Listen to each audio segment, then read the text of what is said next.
Andrés, entre el vaso y la esperanza. El día de la esperanza. La casa estaba llena de globos azules y amarillos. Clara, con lágrimas en los ojos, sostenía por primera vez a su hijo recién nacido. Andrés llegó al mundo en una mañana luminosa de verano, y para sus padres fue como si el sol hubiera decidido quedarse a vivir en su hogar. Julián, su padre, lo alzó con manos temblorosas y prometió en silencio que jamás le faltaría nada. En ese momento, todo parecía posible, los sueños de un niño que crecería fuerte, estudiaría, formaría una familia. Era la esperanza pura de la vida en su forma más frágil y hermosa. Andrés fue un niño alegre. Corría descalzo por el jardín, reía con carcajadas que contagiaban y se escondía detrás de los muebles para sorprender a sus padres. Clara lo miraba dormir por las noches y se decía, mi hijo va a ser alguien grande, alguien que cambie el mundo. Pero la vida, muchas veces, guarda sombras que nadie ve venir. A los 13 años, en una fiesta de colegio, Andrés probó su primer vaso de alcohol. Fue solo un sorbo, algo que parecía inofensivo. Sus amigos rieron, él también. Esa noche, cuando llegó a casa, nadie sospechó que un pequeño demonio ya había tocado su puerta. Con el tiempo, la adolescencia lo empujó a buscar refugios. Cada discusión en casa, cada inseguridad, cada fracaso, parecía desvanecerse en el ardor de una botella. Andrés descubrió que con el alcohol podía callar los ruidos de su mente, sentirse más fuerte, más valiente, más libre. Pero lo que parecía un refugio, pronto comenzó a convertirse en prisión. Clara lo notó la primera vez que llegó a casa tambaleando, con los ojos rojos y una sonrisa vacía. Julián, enojado, lo reprendió con dureza. Andrés respondió con gritos, con golpes a la mesa, con la primera mentira que partiría poco a poco el corazón de su familia. El niño de los globos azules ya no estaba. En su lugar, había un joven que se hundía en un vaso cada fin de semana y después cada día. Los padres, entre la esperanza y el miedo, aún creían que era solo una etapa. Que todo pasaría. Que la vida, la universidad, el trabajo lo harían madurar. Pero Andrés no estaba simplemente bebiendo. Andrés estaba cayendo. Y lo que comenzó con un sorbo inocente se transformaría en un camino oscuro que nadie imaginó recorrer. Primer quiebre, la tentación y la caída. Los años de adolescencia suelen traer preguntas, rebeldías, búsquedas de identidad. Para Andrés, esa búsqueda encontró un atajo peligroso. La primera vez que llegó borracho a casa, Clara lo miró con desconcierto, casi sin creer lo que veía. Su hijo, aquel niño de risa cristalina, apenas podía mantener los ojos abiertos. Julián lo levantó de un brazo, furioso, lo llevó a su cuarto y lo dejó caer en la cama como un peso muerto. Esa noche, Clara lloró en silencio en la cocina. Julián intentó consolarla con frases vacías, es normal, todos los jóvenes pasan por esto. Pero en su corazón sabía que había algo distinto.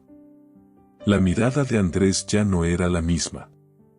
Al día siguiente, Andrés pidió perdón. Prometió que nunca más lo haría. Pero la tentación estaba sembrada. El alcohol comenzó a aparecer en cumpleaños, en salidas con amigos, en noches de diversión inocente. Y poco a poco, lo que era esporádico se volvió rutina. Andrés encontró en el vaso una llave, la llave para callar la inseguridad, para apagar el miedo al fracaso, para sentirse aceptado. Pero cada trago lo alejaba un paso más de sí mismo. Los estudios comenzaron a tambalear. La escuela dejó de importarle. Su madre veía sus cuadernos vacíos, sus notas rojas, y trataba de hablarle. Él respondía con evasivas, con bromas, con silencios incómodos. Una noche, Julián lo sorprendió robando dinero de su billetera. No era mucho, solo algunas monedas, pero el golpe no fue la pérdida material, sino la mentira en los ojos de su hijo. El hombre que una vez juró que Andrés tendría todo lo necesario, descubría que el alcohol le estaba robando lo más importante, la confianza. El hogar, antes lleno de risas, comenzó a llenarse de discusiones. Los sueños de los padres empezaban a romperse, como vidrios en el suelo. Y mientras tanto, Andrés no veía el precipicio. Para él, solo era una fiesta más, una copa más, un escape más. Pero el veneno ya se había instalado en su vida. Andrés tenía apenas 17 años cuando el alcohol dejó de ser una compañía ocasional y se convirtió en un refugio. Ya no bebía para divertirse, bebía para existir. Las discusiones en casa se volvían insoportables. La presión de la escuela lo aplastaba. Sus inseguridades crecían como sombras que lo seguían a todas partes. Pero con una botella en la mano, todo parecía desvanecerse. El ardor en su garganta era como un silencio artificial que lo protegía del mundo. Clara lo veía regresar cada noche con los ojos apagados. Lo esperaba en la cocina, con la comida aún caliente, pero Andrés pasaba de largo. A veces entraba tambaleando, otras ni siquiera regresaba. Pasaba las madrugadas en la calle, entre risas vacías y amistades fugaces que compartían el mismo veneno. El alcohol empezó a dejar huellas visibles. Su piel perdió el brillo juvenil. Su cuerpo delgado parecía desgastarse. Su mirada, antes llena de vida, se volvió un cristal roto. Un día, al ir a buscarlo a la escuela, Clara recibió la noticia que más temía: Andrés había sido expulsado. No por notas, sino por una pelea, una de esas riñas que empiezan con un chiste y terminan en violencia, siempre acompañadas de la botella. Julián reaccionó con furia. Lo golpeó con palabras que desgarraron más que cualquier herida física: eres una vergüenza, nos estás destruyendo. Andrés, con el orgullo herido y el corazón endurecido, respondió con un portazo y una frase que quedaría grabada en el aire: prefiero morir borracho que vivir como tú. Fue la primera vez que Clara pensó en perderlo para siempre. Y fue la primera vez que Julián sintió que había dejado de ser padre. La casa se convirtió en un campo de guerra. Andrés se aislaba, encerrado en su cuarto o en las calles. Los padres vivían entre la rabia y la impotencia. Y mientras tanto, el alcohol lo abrazaba cada vez más fuerte, como un amante celoso que no lo dejaba escapar. El niño que alguna vez fue un milagro, ahora parecía desvanecerse frente a los ojos de quienes más lo amaban. Los años pasaban, y con ellos, la vida de Andrés se convertía en un laberinto sin salida. Ya no era el adolescente que buscaba encajar, era un joven adulto consumido por la bebida. El hogar, antes refugio, se volvió una trinchera de gritos y lágrimas. Julián, cansado y frustrado, dejó de hablarle. Clara, en cambio, intentaba sostener un puente, pero sus manos ya no alcanzaban. Cada intento de diálogo terminaba en insultos, en amenazas, en puertas cerradas de golpe. Las noches eran las peores. Andrés regresaba con olor a alcohol, con pasos torpes, con el rostro marcado por peleas callejeras. A veces llegaba con los nudillos sangrando, otras con la camisa rota. Y cuando Clara lo intentaba abrazar, él la apartaba con brusquedad. Una madrugada, Julián lo encontró desmayado en la sala, rodeado de botellas vacías. Lo miró tendido en el suelo, y por primera vez, no sintió ira. Sintió miedo. El miedo de perderlo, el miedo de que aquella fuera la última vez que lo viera respirar.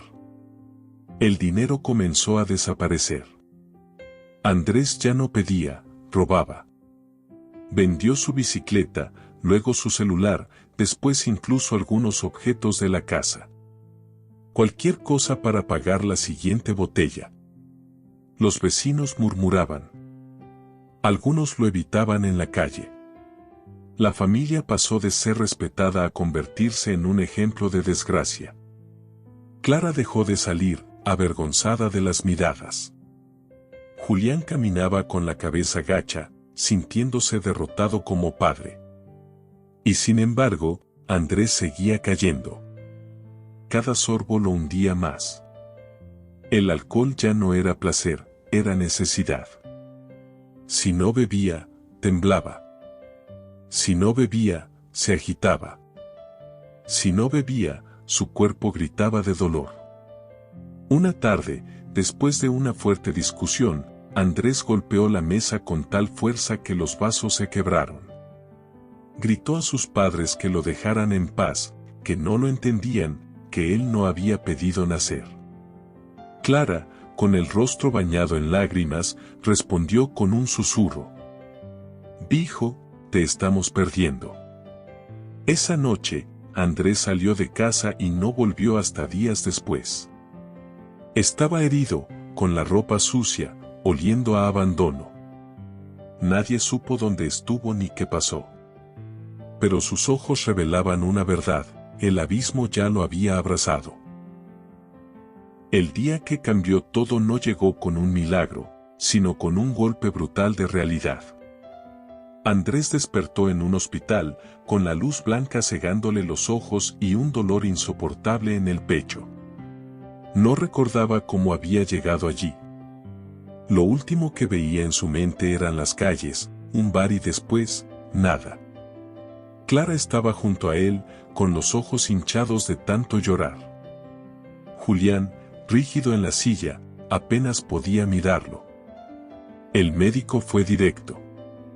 Si sigues bebiendo así, no llegarás a los 30. Ese diagnóstico fue como un eco en la sala. Clara apretó la mano de su hijo, rogándole que se detuviera. Julián, en silencio, sintió la mezcla de rabia y esperanza que nunca antes había experimentado. Fue entonces cuando Andrés, débil y cansado, murmuró: «Quiero intentarlo». Las semanas siguientes fueron un infierno. Entró a un centro de rehabilitación donde el tiempo parecía detenerse. Las paredes blancas, los horarios estrictos, las charlas grupales donde cada voz era un espejo de dolor y lucha. Andrés conoció a hombres y mujeres que habían perdido familias, trabajos, salud, algunos incluso habían perdido todo menos la vida. El primer mes fue una batalla contra sí mismo. Los temblores, la ansiedad, las pesadillas. El alcohol gritaba desde dentro, como un monstruo que no quería soltarlo. Hubo noches en que quiso escapar, golpear las paredes, rendirse. Pero había algo nuevo, una chispa, pequeña, que resistía. Quizás era la mirada de su madre en el hospital, o las palabras del médico, o la vergüenza de lo que había perdido. Pero esa chispa lo empujaba a levantarse cada mañana, a escuchar, a hablar, a llorar por primera vez sin una botella en la mano. Clara lo visitaba cada semana. Le llevaba fotos de cuando era niño, sonrisas atrapadas en papel. Julián, más callado, lo acompañaba también. No había discursos, solo presencia.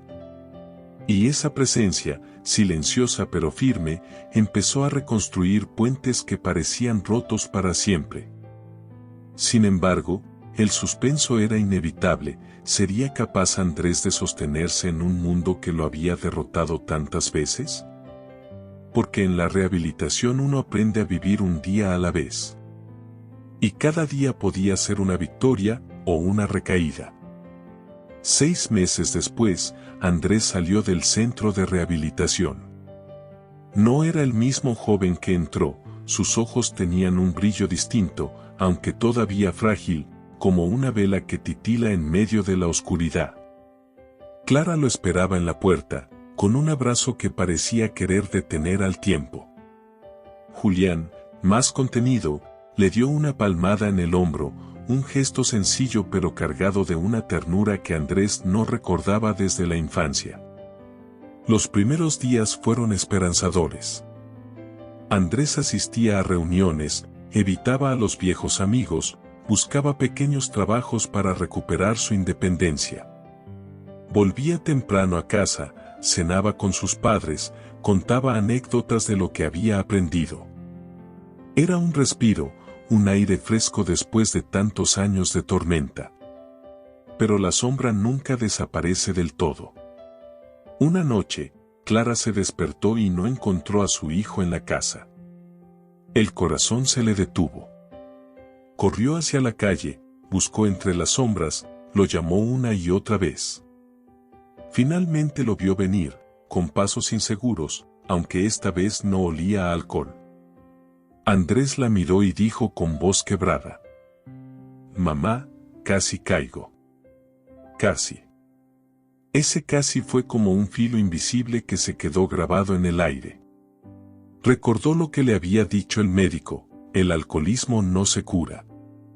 Se enfrenta cada día. Desde entonces, la vida de Andrés y su familia se convirtió en una batalla de todos los días. Algunos eran victorias, risas compartidas, amaneceres sobrios, promesas cumplidas. Otros eran derrotas invisibles, la tentación en cada esquina, los silencios tensos en la mesa, el miedo constante a perder lo ganado. Clara y Julián entendieron que la historia no había terminado. Que quizás nunca terminaría.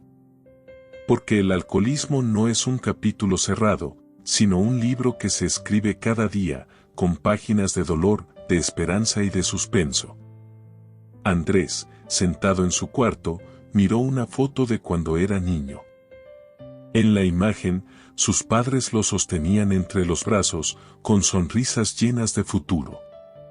Se preguntó si aún podía recuperar algo de ese niño. Y en silencio, prometió intentarlo. La cámara se aleja. La ventana de la casa queda iluminada en la noche, como un faro pequeño en medio de la oscuridad. Y el espectador queda con una pregunta inevitable. ¿Será Andrés capaz de ganar esta batalla mañana?